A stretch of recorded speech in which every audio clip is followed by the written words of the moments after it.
অনুৰোধ কৰিম যে যেতিয়া আমি ভগৱান বা আল্লাহৰ হৈ আমি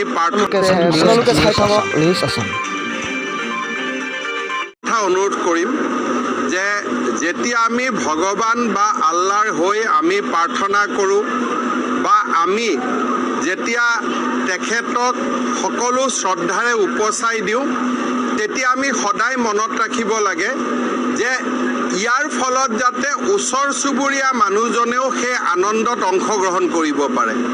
ওচৰ চুবুৰীয়া মানুহজনে যদি দুখ পায় আৰু মই যদি আল্লাহ বা ভগৱানৰ ওচৰত প্ৰাৰ্থনা কৰোঁ তেতিয়াহ'লে মোৰ প্ৰাৰ্থনা কেতিয়াও মঞ্জুৰ হ'ব নোৱাৰে। মই নিশ্চয় ইছলাম ধৰ্মী ৰাইজক অনুৰোধ কৰিম যে আমাৰ কেটল যি প্ৰিজাৰ্ভেশ্যন আইন পাছ হৈছে সেই আইন অনুসৰি আন ধৰ্মৰ লোক থকা অঞ্চলত আমি গৰু কুৰবানী কৰা বা গৰুৰ মাংস খোৱাটো আইনৰ দ্বাৰা এতিয়া স্বীকৃত নহয়।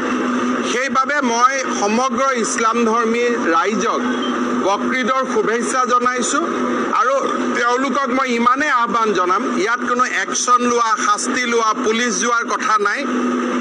মোৰ তেখেতসকলৰ ওপৰত অযুত বিশ্বাস আছে। মই তেখেতসকলক বিনম্ৰতাৰ সৈতে আহ্বান জনাম যাতে আন ধৰ্মৰ লোক থকা অঞ্চলত আপোনালোকে এনেকুৱা মাংসৰ কুৰবানী নিদিব বা এনেকুৱা জন্তুৰ কুৰবানী নিদিব বা এনেকুৱা পশুৰ কুৰবানী নিদিব যিয়ে আনজনৰ মনত দুখ দিব পাৰে। বাকী যি ধৰ্মীয় নীতি নীতি আছে আপোনালোকে সুন্দৰভাৱে পালন কৰক। মই আৰক্ষীকো কৈছোঁ যে আপোনালোকে কাৰো পিছত দৌৰাদৌৰি কৰিব নালাগে। মোৰ ৰাইজৰ ওপৰত বিশ্বাস আছে, ৰাইজে আমাৰ এপিল বা ৰাইজে আমাৰ অনুৰোধ নিশ্চয় বিবেচনা কৰিব, গ্ৰহণ কৰিব। আৰু য'ত অন্য ধৰ্মৰ লোক নাই তাতে যি ধৰণৰ তেওঁলোকৰ ধৰ্মীয় ৰীতি নীতি আছে তাক তেওঁলোকে পালন কৰিব পাৰে, কাৰণ আমাৰ গো ৰক্ষা আইনে সেই ক্ষেত্ৰত বিশেষ কোনো কথা কোৱা নাই।